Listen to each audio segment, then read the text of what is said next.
I founded this organization back in 2015. I decided to become our own entity after volunteering for another larger organization based out of Virginia. The reason I started this work is because when I moved from out of state, I just started seeing chained dogs everywhere, just everywhere, in the city, in the country, nice homes, dilapidated homes. It didn't really matter. It was just a very common form of confining a dog, and I just thought it was wrong.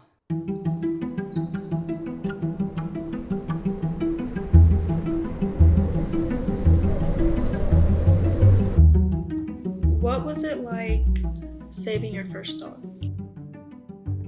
So when I first started seeing the chained dogs, it was obvious that they were out there in the heat. They were frantic when they saw people snapping themselves at the end of the chain on their collar. Usually didn't have any water. If water was put out there for them, they would tip it over because they were being so anxious. So the very first dog that I saw chained was a husky that was chained to a tree when I was looking at a property to purchase when we were moving here. Unfortunately, I never got help for that dog. That was the dog that I tried to help by calling and contacting all the different entities, to include Animal Control, the Humane Society, some of the private organizations, police, sheriff, anybody I could think of. And everyone said there was nothing they could do, and it was legal to have a dog chained to a tree in the middle of August with no water, which is just unacceptable. And I decided that it should become illegal. We went before City Council, and they were making a lot of changes to the Chapter 5 division of the animal ordinances. And there were a lot of changes that year. It did get voted in at that time, but the ordinance was very loose. So we went back again in 2015 and got the stronger ordinance passed. And so now we have a no unsupervised tethering ordinance on the books.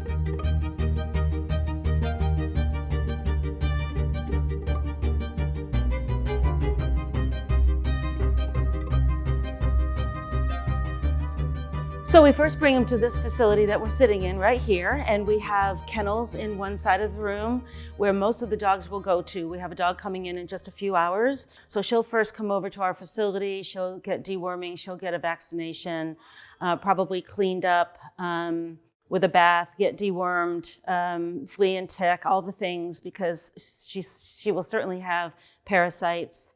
And then we just kind of assess them, see how their temperament is.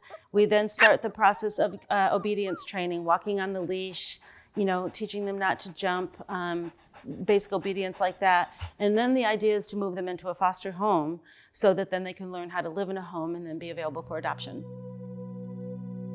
They need the socialization and house training before they find their forever homes. These dogs wouldn't be able to be rescued unless there's fosters lined up for them to go to. So Unchained Melodies provides everything you need for your foster. They'll give you a kennel, dog food, dog toys, and treats, and the monthly preventative. So really all you need to provide is a loving home and basic home training. Sometimes a little bit more depending on the situation they came from. With Simba, he had been outside, I think pretty much the whole time he was at his residence. So he didn't have potty training or basic house training at all. I definitely feel like I found my thing with fostering. I love being a dog mom, I love my pets, but now fostering has just filled some space. I don't know how to explain it, but I just feel like I found my thing. Like, I'm good at being a dog mom. Now I can be a dog mom to all my foster dogs. So our foster homes, of course, they're gold. We can't do what we do without our foster homes. It can be a lot of work.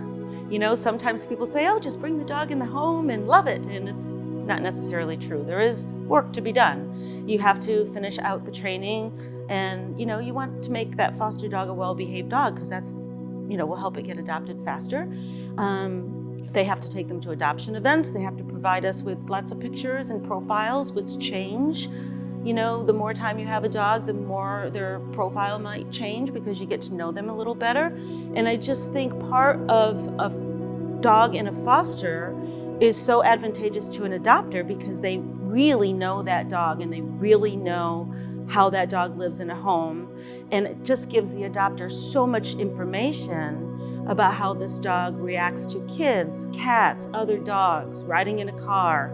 You know, is this dog going to be a good dog park dog, which a lot of people want because we have so many great, you know, dog parks in Columbia here. Not all dogs do well in dog parks. So our fosters not only are instrumental on our, you know, our rescue efforts, but they're also extremely instrumental in giving the adopters the information they need to know if it's a right fit for their home. The only thing I regret is not starting fostering sooner. I even had the thought to myself, like, why did we just start doing this? Because I know there were more dogs that we could have fostered, but I'm doing it now and I'll keep doing it as long as I can. So, what do you think it's like from the dog's point of view? Yeah, so I think we've all seen the commercials, you know, social media posts where there's a whole row of dogs in a shelter and those poor dogs sit there and there's one person walking down that aisle hoping to be picked, right? It's heartbreaking. So these dogs that sit there on the chain, they kind of do the same thing, only with their own family every single day. They come out, they get in the car, they close the door, they pull out. Dog sits there all day long. Maybe has food, maybe not. Maybe has water, probably not. And just sits and waits and waits and waits. And then that family comes home, they get out of the car, they're all happy, you know, they just got out of school or just home from shopping, they grab their bags and their backpack. In they go into the house, never even look at that dog. That dog is jumping, barking, hey, look at me, I'm over here, I'm over here. No attention whatsoever. Day after day